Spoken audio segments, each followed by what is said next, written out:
Picture this. You're 12 years old, living in a quiet, mist-covered valley in Bulgaria, and your world is heartbreakingly small. Your mornings begin with the smell of fresh-baked rye bread and the earthy tang of goat's milk. You trail your father across the pastures as the sun rises behind the mountains, casting a golden sheen over the dewy grass. The bells on the sheep chime softly a sound you've heard since you could walk. To you, they are the music of peace. But one morning in the year 1550, that melody is broken by something else. Something that doesn't belong. HOOFBEATS. Not the casual trot of a local trader, or the distant rumble of a shepherd's mule butt. A coordinated thunder, fast and many. Horses, armored, Ottoman. Your father stops mid-step. His face drains of color, and the crook in his hand trembles.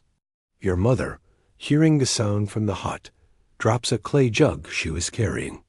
It shatters on the stone floor like an omen.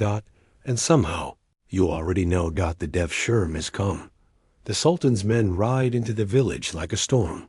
Silks uncreased from the journey, their swords gleaming, their eyes cold and sharp. They are not here for trade, nor for war, but for something more insidious. Collection. You peek out from behind the cart, your small body pressed into the shadows, your heart pounding in your throat. The men dismount. One unfurls a scroll names of villages, quotas. Boys. He scans the crowd, his eyes sweeping like a hawk's, until they stop. On you. Your mother drops to her knees with a sound that is not quite a scream, not quite a sob. It's the sound of something sacred breaking. She pleads in your language, the old tongue they do not speak, nor care to. Your father doesn't say a word. He knows. Everyone knows. Resistance means death. And worse for you. The officer walks over, seizes your arm with a perfumed hand, and says, "The Sultan calls. Be honored. Honor." You want to scream, to run, to cling to your mother's apron, but you're paralyzed. You're lifted like a sack of grain into a wooden cart already half filled with other boys. They cry. Some are silent. One is vomiting. As the cart rattles away, you look back. Your mother has collapsed, clawing at the earth. Your father kneels beside her, his shoulders shaking. You will never see them again. The journey to Istanbul feels like the unraveling of your soul. You are forced to march for weeks, days, bleeding into nights. You're given just enough food to survive, but not enough to think. The guards bark orders, jab at stragglers with the butts of their spears. One boy, a pale, curly-haired child from the mountains, falls behind on the 6th day. He's maybe 8. He trips, lies still. They don't stop. At night, a boy named Nikos whispers to you in broken Bulgarian. He's older, maybe 14, and was taken from a Greek village by the coast. He tried to escape 3 nights ago. They caught me, he says, pulling up his sleeve to show purpling bruises. They made the others watch. He says it without emotion, like he's telling you the weather. You lie awake, hungry and aching, surrounded by boys who used to have names, homes, stories. Now you are numbers, merchandise. When one boy tries to sing a lullaby from his home, a guard beats him until he can't walk. By the time you reach the outskirts of the imperial city, you have learned your first rule. Weakness is death. Istanbul glows on the horizon like a mirage. Its skyline, domes, towers, minarets is the most breathtaking thing you've ever seen. But all you feel is dread. As the city swallows you. The cart grinds to a halt outside the Topkapi Palace, a fortress. That will become your gilded prison. Once inside, the surviving boys are herded into lines. Ottoman officials walk down the rows, examining you like livestock. They check your teeth, your skin, your body. They poke and prod, make you recite letters and numbers. You don't know much, but you say whatever they want to hear. You're trying not to cry, not to breathe too loud, Not to exist, you're chosen. Not for the army. Not to become a janissary. You're selected for the palace. Your features are refined. Your skin unblemished. Your mind promising. They smile at you. Not warm smiles. Wolves' smiles. You learn its name later. Enderun Mektebi, the palace school. Historians will call it the world's first elite boarding school. But those words won't describe the reality. They won't mention the dormitories, lined with narrow silk-covered beds that feel more like coffins. They won't describe the cold, or the silences or the night sounds soft crying, hushed whispers, and sometimes footsteps your first night. You clutch a small wooden cross your mother gave you. You hide it under your blanket like a secret heart. But by dawn, it's gone. One of the guards found it. You are punished. Not with a beating those come later, but with shame. Public inspection. Humiliation. They strip your name away. You are no longer Petar. You are Mesmet now. They call it conversion. But it is erasure, and it is only the beginning.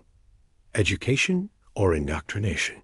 You are taught Arabic, Persian, Turkish.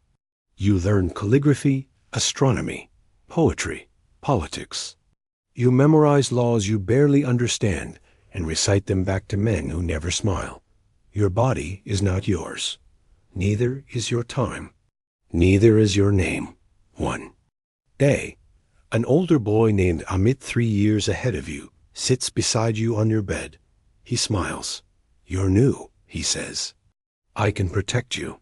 He places his hand on your shoulder, not roughly. Not yet. In return, he whispers, you show me gratitude. Special gratitude. You're 12. You freeze. He waits. The door creaks. You nod. And a part of you dies. Asterisk. In the days that followed Amit's visit, you learned how quiet battles could be the most brutal. There were no swords, no shields, no armies marching. But you were under siege, not just by Amit and others like him, but by the palace itself. Every corridor echoed with threat. Every glance from an elder boy felt like a test. Every teacher's praise hit a darker price. You found yourself calculating every smile, every word, every movement. You were surviving by performing. Amit never forced you. He never had to. That was the genius of the palace's system. You offered compliance, out of fear, out of exhaustion, out of the desperate hope that maybe, just maybe, he'd shield you from something worse. He didn't.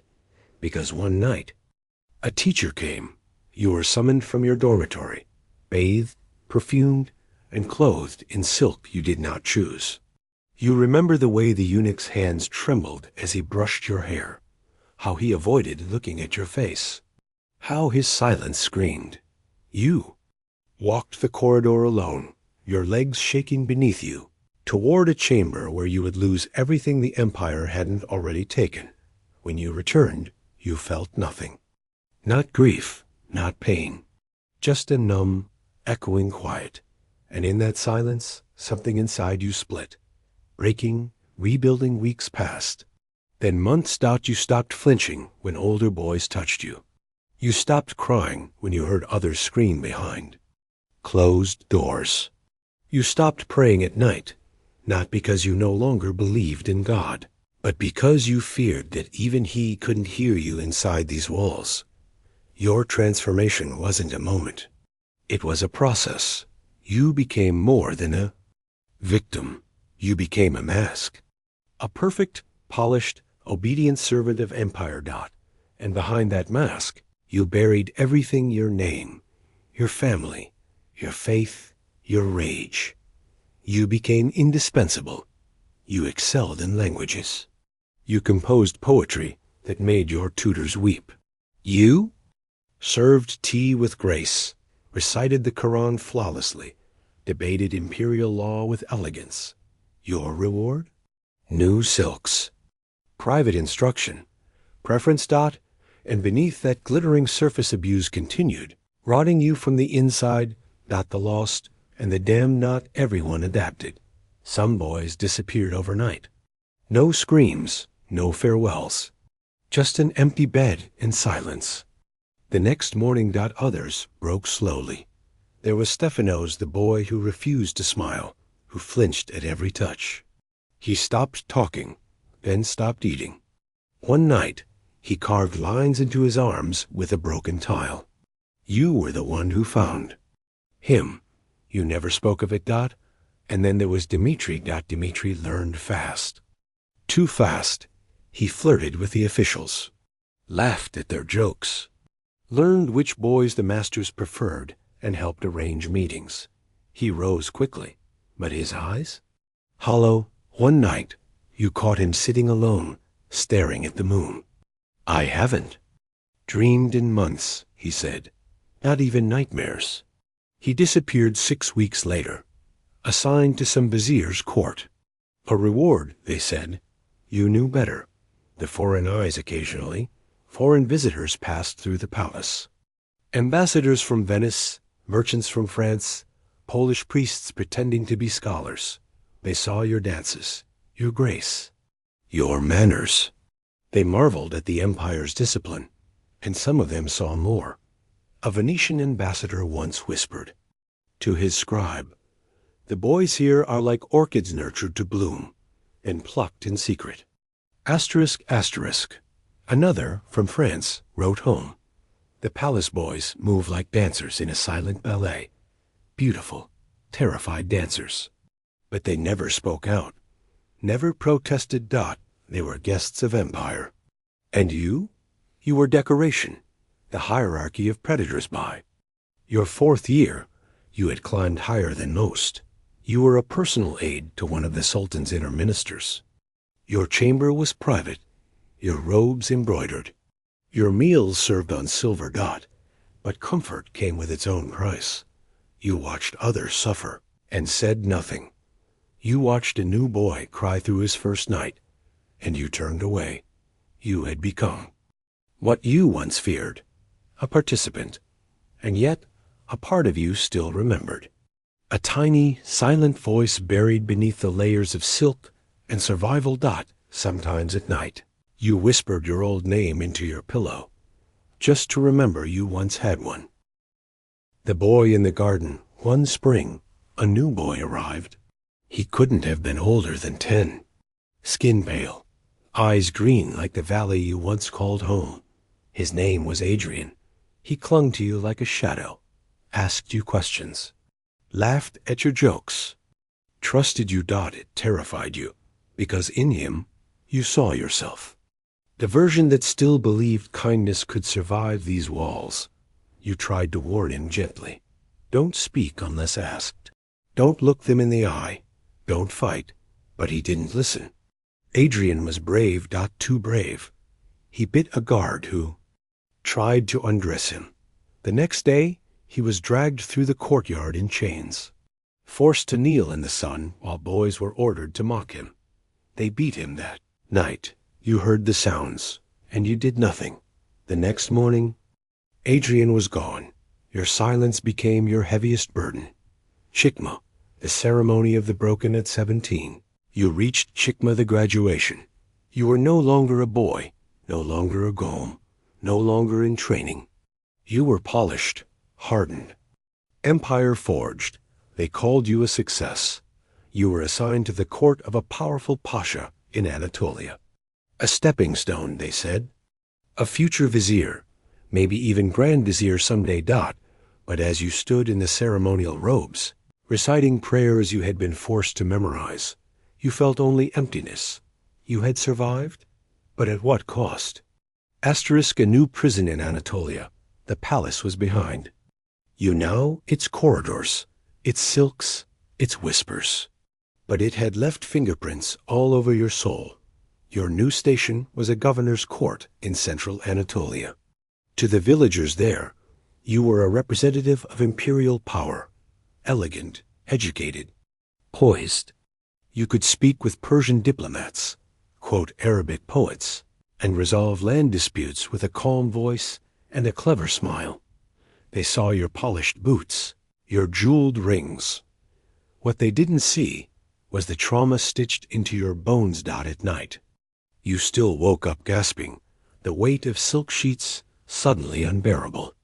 Sometimes your body remembered what your mind had tried to forget, hands that weren't yours, voices in the dark, punishments wrapped in polite ceremony.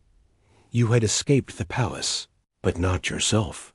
The mirror of power. Within a year, you had become indispensable to the Pasha.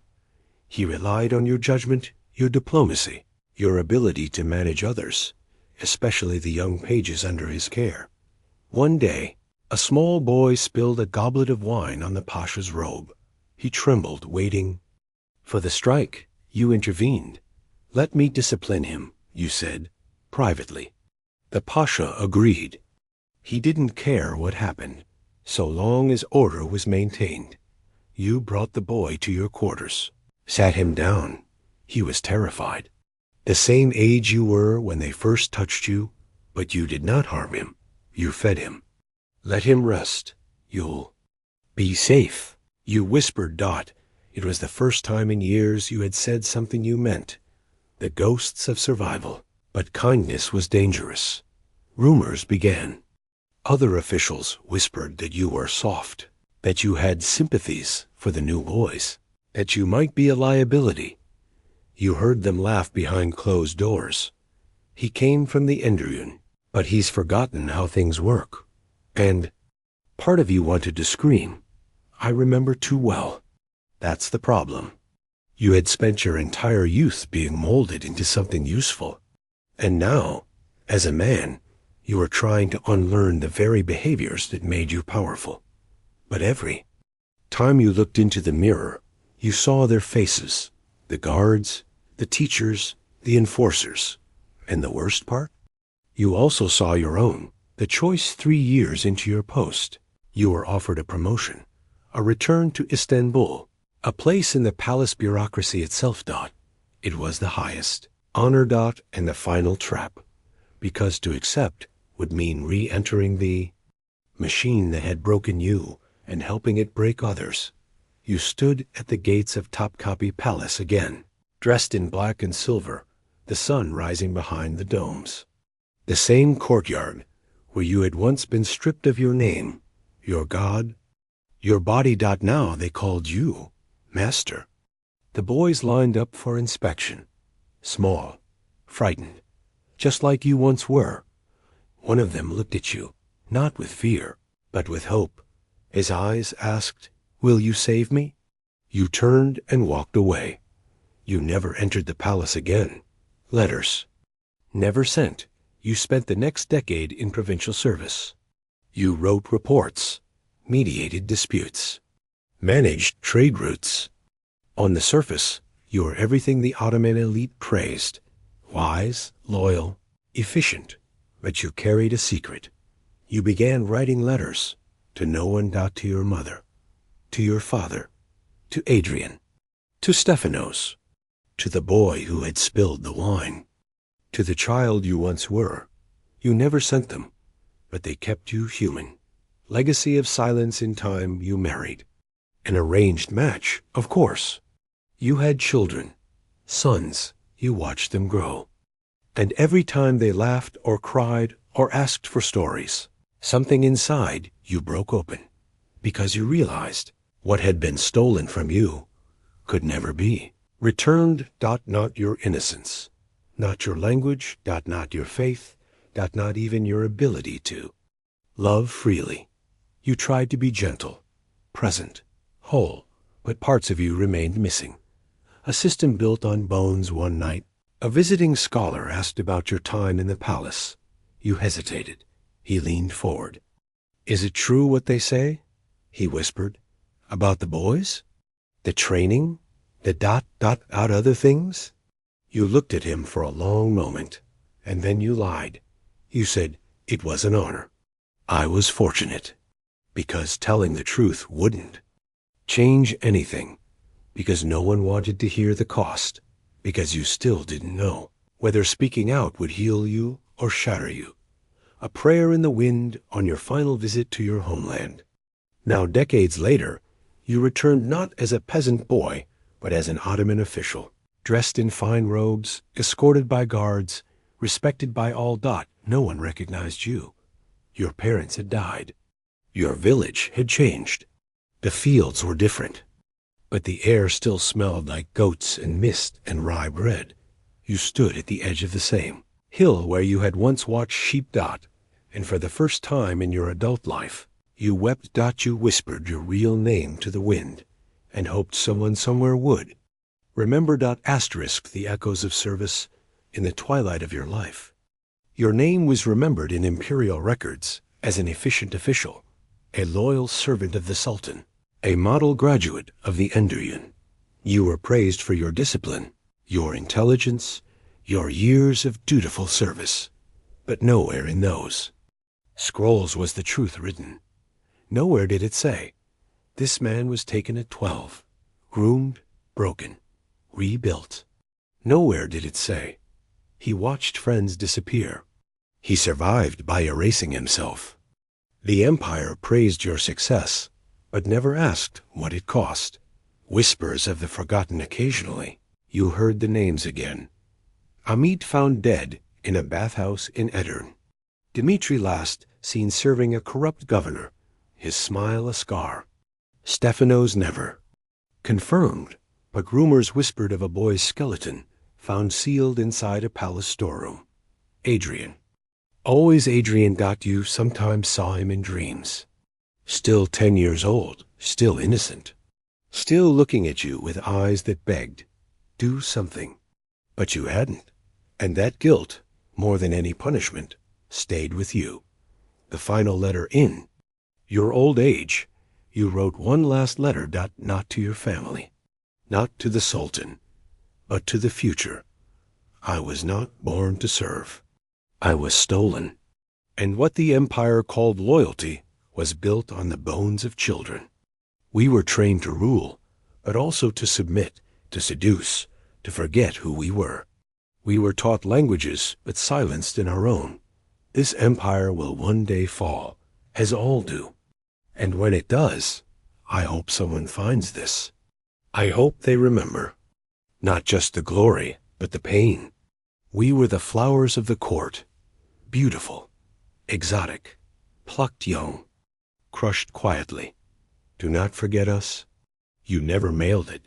You folded it, sealed it, and hid it beneath the stone floor of your study.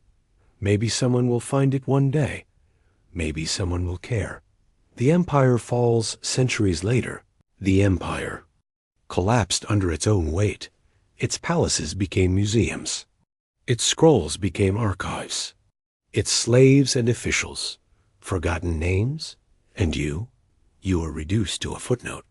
Mehmet of Veliko Tarnovo, Enderun graduate, served 38 years.